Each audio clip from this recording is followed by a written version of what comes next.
So 5 C's. If you're going to write a good volunteer script for somebody, or even if you don't want to use a script, these 5 things have to be in every ask. So the first, you've got to connect. You've got to make a connection to the person that you want to engage and get them to volunteer. Find something that's going to get them to pay attention to you. If you don't establish this rapport, if you don't establish this connection at the outset, nothing else really matters, because they're not going to listen to anything else you have to say. The bigger thing, though, when you're trying to connect with somebody is you need to let them know specifically why you're calling them, right? Why they are special enough to warrant a phone call from the campaign, right? And not just say, all right, you're the next person down on my list, right?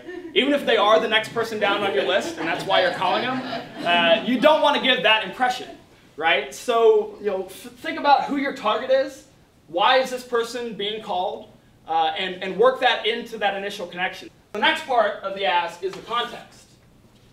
And this is where you lay out what it is that we're doing and how it's going to help us win this election. Why this particular thing is so important. Volunteers, and I'll talk more about this tomorrow when I talk about volunteer management, but volunteers are like donors. Not even like, they are donors on your campaign. And like anyone who's giving money, they want to know that their contribution is being used for something that's going to have a tangible effect on the election. Right? So you need to lay out in the context about what it is that we're doing and why this thing is so important that it's going to help us win this election. Because that's the quickest thing you can do to burn a volunteer, is to waste their time. It's the equivalent of somebody coming in with a $100 check and handing you the check, and you'd be like, oh, thanks for the check, and tear it up in front of them.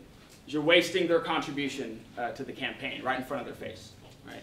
So they've got to know the contribution is going to be valuable. You've got to lay that out in the context. Next part of the ask is the commit. Get a solid commitment. And to get a solid commitment, you need to have a straight, solid, straightforward ask. Right? So you don't want to add, you want to do a wishy-washy ask. Like, so, I was thinking, maybe if you weren't doing anything this weekend, you don't have to, but some of us will be down and thought maybe you might want to come and help us out for a little while. What do you think? So, okay, right, they say yes to that. What did they agree to? Right? It wasn't a specific ask, and most of the time what they're going to say to that, oh, maybe. Maybe I'll think about it. They'll give you a wishy-washy answer, a wishy-washy commitment. So you need to, for a good commitment, a solid committed volunteer, you need to know 3 things. One, what it is they're doing, where they're supposed to go, what time they need to be there. If you get a volunteer to commit to those 3 things, you have a committed volunteer. If they're going to be at the phone bank this Saturday at 2 o'clock, if they're going to be at the canvas, we're going to start in this office at noon on Sunday. Right? A solid commitment will have what they're doing, where they're going, what time they need to be there. Then you have a commitment. All right, so you get a solid commitment.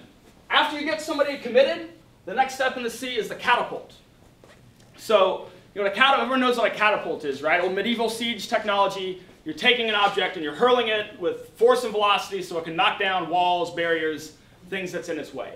And that's what you want to do with your committed volunteer. You want to take the volunteer and really throw them into that commitment that they've made with energy and excitement so that when they start putting up walls and excuses, when it's Saturday morning and they're supposed to go volunteer at noon and they're thinking, oh man, I said I was going to volunteer, but there's a football game on, and I need to walk the dog, and laundry's got to get done. And so they start thinking of all these excuses. So you want to make sure that they push past those. Another catapult technique is to try to hook them in with some other little ask, right? Some other little seemingly insignificant thing that just slightly deepens that commitment. So something like, this is a really, as you know, a really low budget campaign. We don't have a lot of resources. I'm trying to get volunteers to bring different things. I wonder, could you, scrounge up maybe like a dozen pens you could bring into the canvas? You can? Oh, that's great. Thank you so much. So now, this person's sitting and watching the game, and they're thinking, I don't know, oh crap, they're relying on me to bring in the pens. If I don't show up, no one's going to have any pens, they're all going to be really mad. So something like that. Or, hey, there's another volunteer who lives in your area, can you give them a ride? Or, we're going to get some pizza for the volunteers when people get back. What kind of pizza do you like? Some little thing like that just deepens their commitment into the commitment that they've made. That makes them a little bit more likely to show up, right? So that's the catapult. And then finally, the last one is the confirm. And this is again why you've got to have a committed volunteer has to know what they're doing, where they're going, what time they're supposed to be there.